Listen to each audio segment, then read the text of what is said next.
संगलहाद, अनुलहाद, लहाद और सबसे छोटे का नाम था प्रहलाद।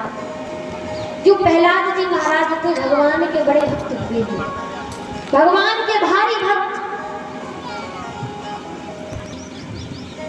पिताजी कहते कि मैं ही भगवान हूँ, लेकिन प्रहलाद जी कहते पिताजी आप पिताजी हो, भगवान भगवान है। आज महाराज जब इस प्रकार से कहा है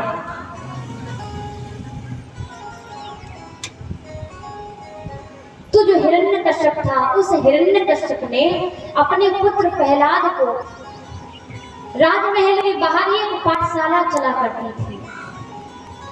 उस पाठशाला में ही संड और अमर शुक्राचार्य जी के दो पुत्र पढ़ाया करते थे सबको। आज महाराज सुखदेव जी कहते राजन उसी विद्यालय में महाराज संड और अमर को प्रहलाद को पढ़ा करते थे, लेकिन प्रहलाद महाराज भगवान को मजा नहीं।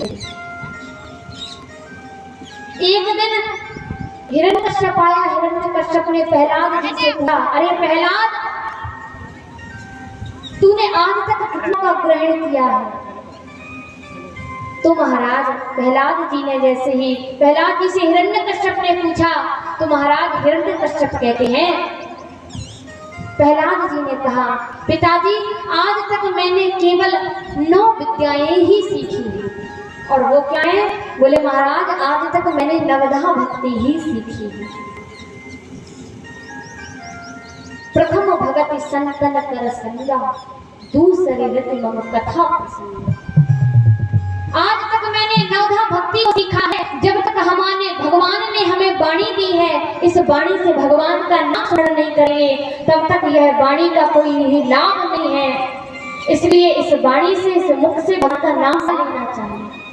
आज महाराज जब प्रहलाद जी के ऐसे वचनों को हिरण्यकश्यप ने सुना तो हिरण्यकश्यप महाराज क्रोध में जल उठा और आज कहा, अरे संड और अमर तुमने हमारे पुत्र को क्या सिखला दिया है?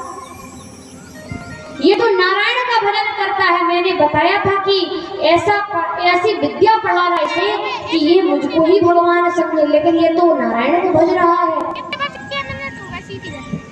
अब से इसे अच्छी विद्या देना। बोले ठीक है। महाराज हिरण्यकश्यप उस समय तो वहां से चले।